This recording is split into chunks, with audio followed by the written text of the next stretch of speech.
Hello, this is Jeff Nager at AMD World Championship, a custom bike building, and today we have Larry from Lamb Engineering. Yeah, Lamb Engineering from England. From England, and he's come across the pond to show this tasty cafe racer. And Larry, talk a little bit about this bike. What was your inspiration? My first inspiration was probably my last bike. It was a Honda CBX 1000, which is 6-cylinder. It was a semi-show bike, semi-road bike. I mean, I actually do track the bike, but after building a 6-cylinder bike, I want to build something that was completely different, like i.e. a single cylinder. The engine just came off by chance on eBay one day. They're a very rare motor. It's a 1951 BSA ZB Gold Star, which are as rare as hen's teeth. I haven't ever seen an engine like this for sale for probably 4 or 5 years. So it's a very rare engine. So I got the engine, and then you have to decide what you're going to do with it. You know, But that wasn't the last thing you got on eBay. No. Well, what else did you get on eBay? Oh yeah. The most parts were bought on eBay. The gearbox was from an M20 BSA, and that was $90. And it looked really, really rough. But I think it was an ex-war spare because it hadn't been used.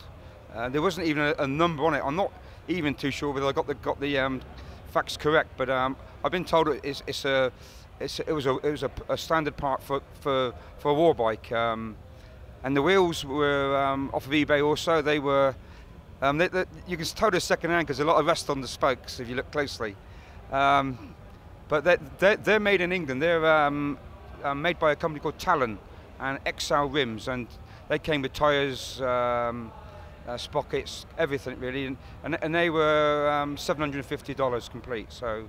Well, you know, you're talking a lot of entry stuff at not very expensive, but when you look at this bike, it looks like a very expensive bike, and maybe that's the amount of work and the gem-like quality that you've put into it. Talk about the tank and the tail section. This is just a beautiful piece. It looks like it's you know, it's the 21st century of the 1950s cafe racer. Yeah, I tend to agree with that. The inspiration for the tank and the seat was probably 60s Hondas, the 125 racing Hondas, and also in the UK we used to have a Yamaha FS1E. I don't know whether it would be the same spec as States, and it was designed for 16-year-olds, and they were very long and thin, and they were also gold actually. All the first ones were gold. So the inspiration for the tank and the seat came from that, but also from the BSA name, you know, like the Gold Star is probably one of the most famous racing engines of all time. So I think the design of the overall bike was laid out in stone before I even got the engine in my head. You know, it had to be a cafe racer for a 500 Gold Star motor. Now, talk about your frame. Did you design that yourself, or is this a frame that you took some liberty with? No, it's all made by myself. It's basically all machined out of 20mm steel plates. I say machined, it's machined, forged and welded. But I think I'm like a lot of builders. We often don't have a plan. It just evolves. You take some material. And again, this was all pieces of steel which were lying around the yard. And I think sometimes you have to use the skills you have. I'm not very good with tube bending. None of my bikes have ever had a tubular frame. I have actually got a tube bender, but the bends always come out in the wrong place. So I tend to machine and fabricate rather than bend tube. I gotta say though, this frame is just outstanding. For me, it's what really makes the whole bike pop. You know, it's really gem quality like. It's outstanding. Well, thank you very much for that. The main thing I was trying to do was get away from my machining capabilities. this is my 5th show bike, and people get to know what you do. So you need to try to get away from. That's Larry's bike. It's been machined, you know. So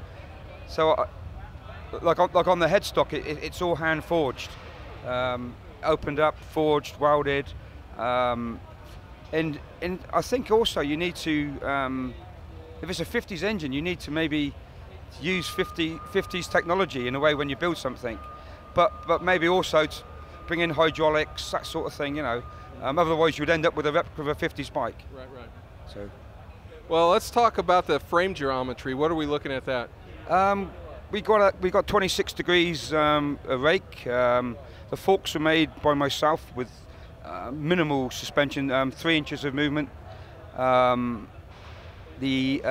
rear is a swinging arm with a very unconventional suspension arrangement. Wait. What is that suspension arrangement? Is it? It's has a connection to the chain? Yeah. I suppose you'd call it a monoshock system, even though there's 2 springs. The chain is connected to the bottom of the swinging arm, and it runs through on pulleys. There's 2 chains actually, on sprockets, sorry, or gear wheels, up to and back into the rear springs there. So if you want to change your suspension, you change the sprocket teeth? No, you just change the springs. Oh, I see.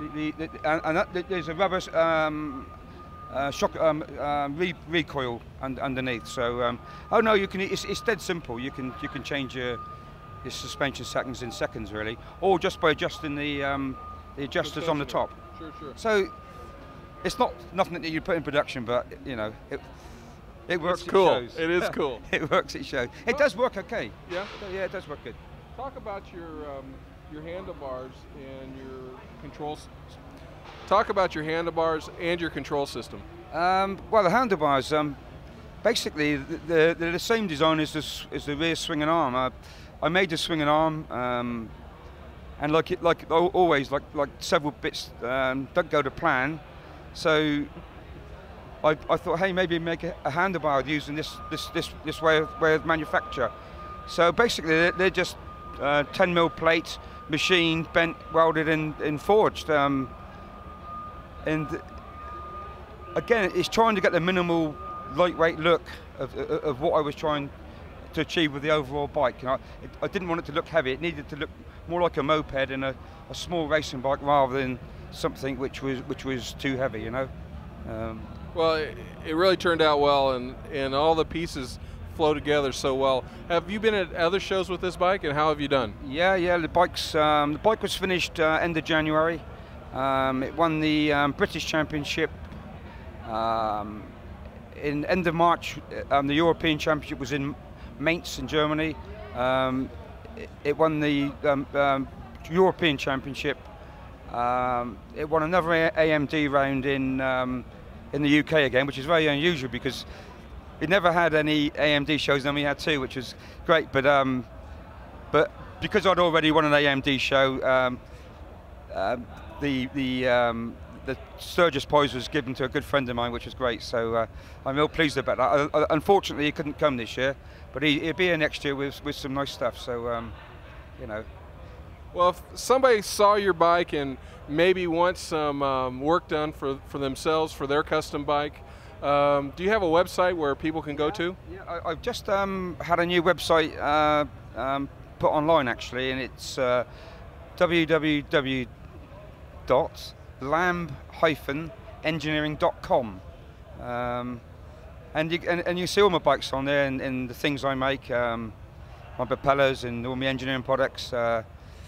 I don't make much money on bikes, so there's a lot of other things on there too. But well, there you have it, Larry from Lamb Engineering. Oh, yeah, but that's my nickname, Lamb. Larry Lamb? Larry the Lamb, yeah. Larry the Lamb. That's the name of the company. All right, so good luck here at the AMD World Championship. Thank you very much. What a great bike. Thank you very much indeed. Thanks for interviewing me, and let's hope the show goes well for everybody. Thank you. In second place in the world this year, from England, Larry Houghton, Lamb Engineering, son of a gun. Larry Houghton, ladies and gentlemen.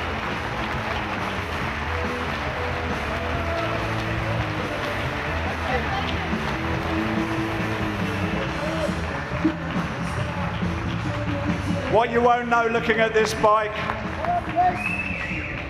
was that Larry cobbled it together, mostly from parts from eBay. But as we all know, some cobblers are better than others. Fantastic, Larry. Round of applause. Larry Houghton, second place.